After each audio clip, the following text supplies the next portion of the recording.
Welcome to the Coaches Show with MBU men's head coach Matt Brock. Matt, in your fourth season, lots of new faces this year. Chief among them, Callum Barker, Kai Woodfall. We can talk about them specifically in a second, but tell us a little bit about how that process works. Like, obviously, Callum coming from Bradley and Kai coming from Southwest Baptist. How does that happen that, one is playing at a Division I school, another at a different, and then they end up here? Is that just, tell us a little bit about that process. Well, actually, Liam Simmons, who was the assistant at Southwest Baptist, he's Ben Simmons' brother, actually.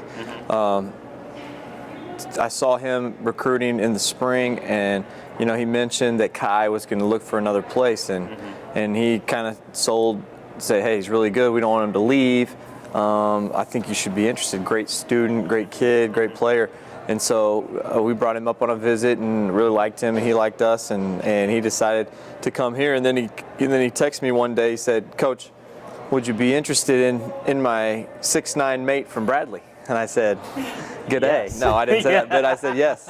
And so then we started the process with Cal, and he had a lot of suitors, actually, as you would expect. But the good thing about our situation was Kai was here, and academically we could get him graduated in a year, and that's what he wanted to do. Really, that was a very important priority for him.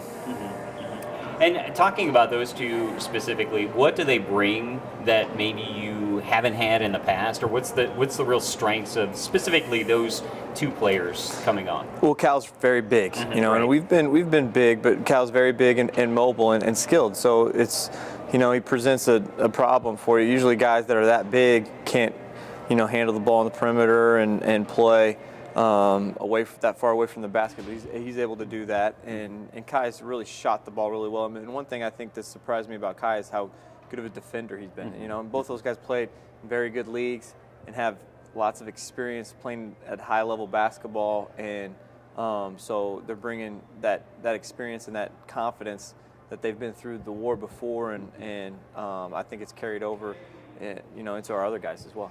Yeah, absolutely. And, I guess you probably take a much more like head down, day in, day out approach than the rest of us. But, this new season, obviously there's new excitement every year, but maybe more so with this year just because of what you brought in, sort of the rotation. And every season is like this where, you're kind of feeling out where are you going to be, who are going to be my guys, which five play best together type thing. And Harry Schrader and I were actually talking about this, Crawley's Bridge game. I mean, you were just able to roll through players, obviously, a little bit lesser opponent there. But there seems to be a great deal of depth on this team. There's a lot of new toys to play with and new rotations this year that really brings a lot of excitement to the program. Yeah, no, I think we've got a lot of good players. I really like where our program is culturally. I think we've got a really good foundation built, and now we're kind of adding to that, and the standards are getting higher and higher, just as far as how we work, how we operate, or how good at teammates we are. I think we got a lot of really good teammates, and so I think there's a lot of cohesion right now, and we're seeing some of that out on the floor. And you're talking about we got 11, 12 guys that are in uniform right now, and any 12 of them we trust and we can put out there. So, a lot of games we've been able to do that. Yeah, season's underway. You guys are 5-0. We'll talk about the exhibition games a little bit in a minute, but number 3 preseason in the AMC. Talk a little bit about the change, almost like the changing landscape of the AMC. There's no Freed Hardeman up there at the top. There's no Park there at the top. And Harris Stowe trying to leapfrog you guys a little bit, and get into that number 2 spot, which you're both receiving votes right now nationally. But it's really, it feels like it's a little bit of a season of transition even within the conference itself. Well, every year's a new year, and we try to take that approach, and I think this is definitely a new year for our league.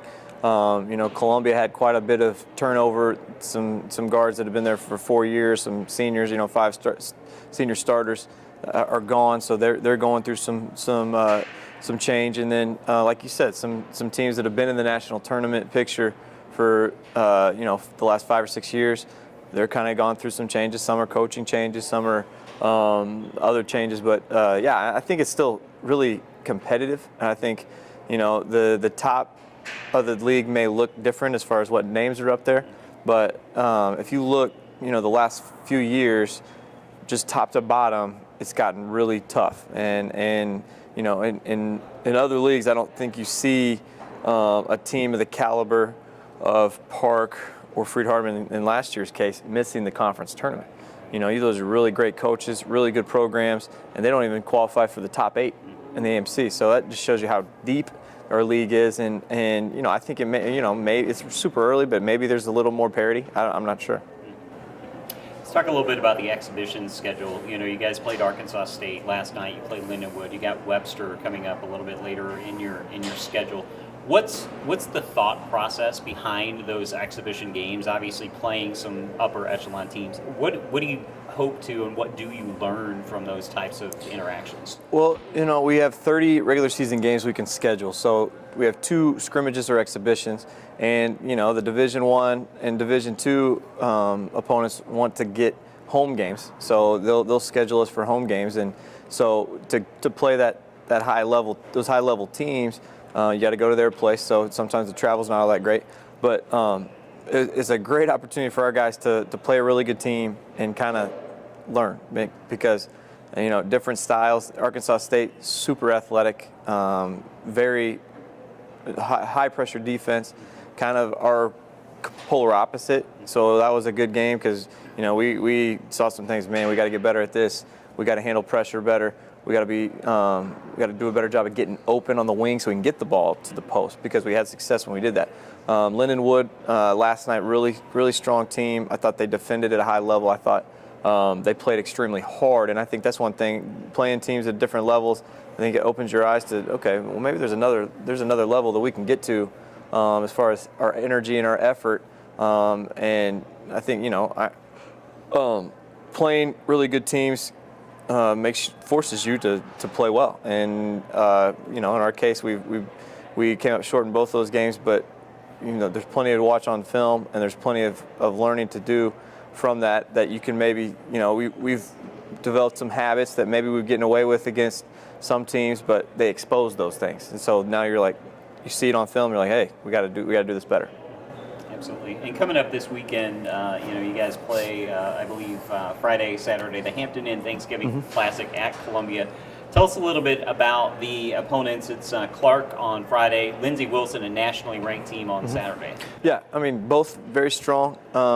Clark has had a good start. Their team, they run motion offense. They've got a really dynamic freshman that's scoring it at a high rate and shooting it at a high rate.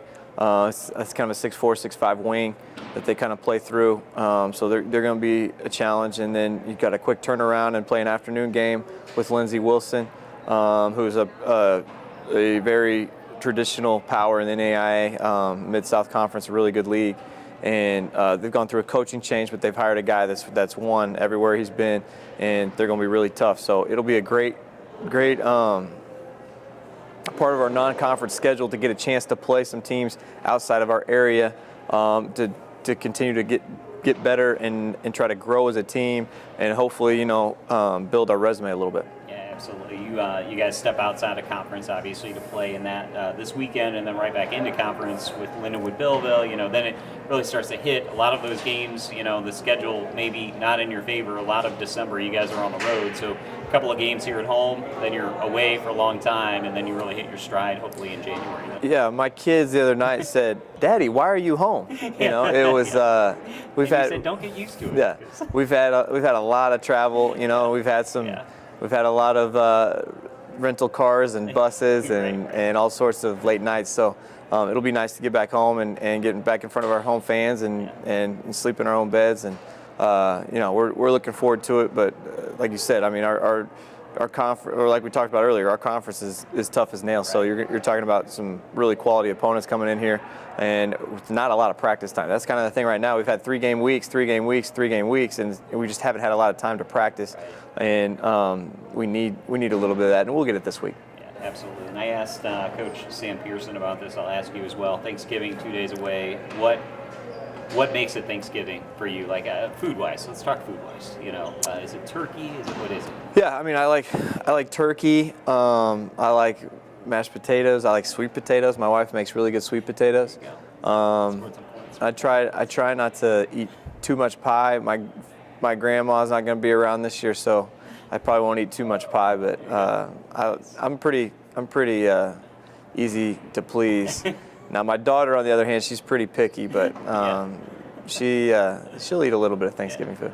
Awesome. Well, whatever you do, whatever you eat, have a good Thanksgiving. Thanks. And we'll talk to you next week. Thanks, Kevin. All right, that's Matt Brock. He's the head coach of Missouri Baptist men's basketball, and this has been the Coaches Show on the Spartan Digital Network.